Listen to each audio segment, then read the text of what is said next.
मीरा का पति 1 साल जिंदा रहे। खानवा के युद्ध में उनकी डेथ हो गई।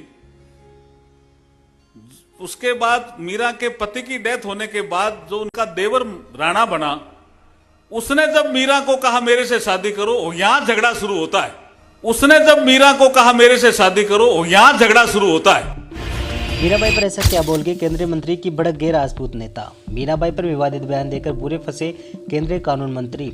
मां मीरा का स्थान भक्त शिरोमणि का है।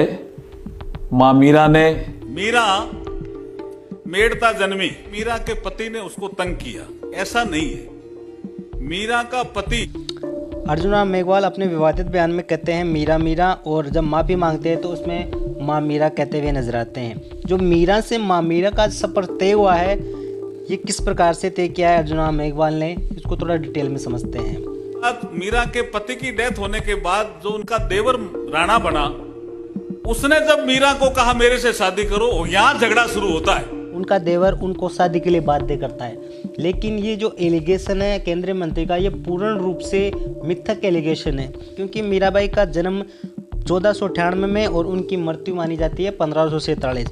इस समय राजपूत समाज में विशेष प्रकार की परंपराएं और विशेष प्रकार की मर्यादाएं होती थी। राजपूत समाज अपनी मर्यादाओं और परंपराओं के प्रति काफ़ी सख्त था।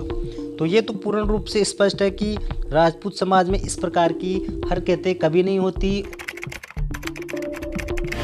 ऐसा कहा जाता है कि मीराबाई का देवर उनको मारने की कोशिश करता था, या फिर उन्होंने एक बार जहर का पैला भी भेजा था। तो इसको थोड़ा डिटेल में समझते हैं कि आखिर झगड़ा किस बात को लेकर था। तो बताया जाता है कि मीराबाई राजघराने से बिलोंग करती थी और उन्होंने दलित समाज के महापुरुष हुए थे। उस समय रविदास उनको गुरु बनाया था, तो वह बाहर जाया करती थी, तो उनका देवर उनको मना किया करता था। इस बात को लेकर उनके देवर और मीराबाई का झगड़ा हुआ करता था। लेकिन केंद्रीय मंत्री ने बताया कि वह विवाह के लिए बाध्य करता था, इसलिए झगड़ा होता था। लेकिन ये पूर्ण रूप से मिथक एलिगेशन था।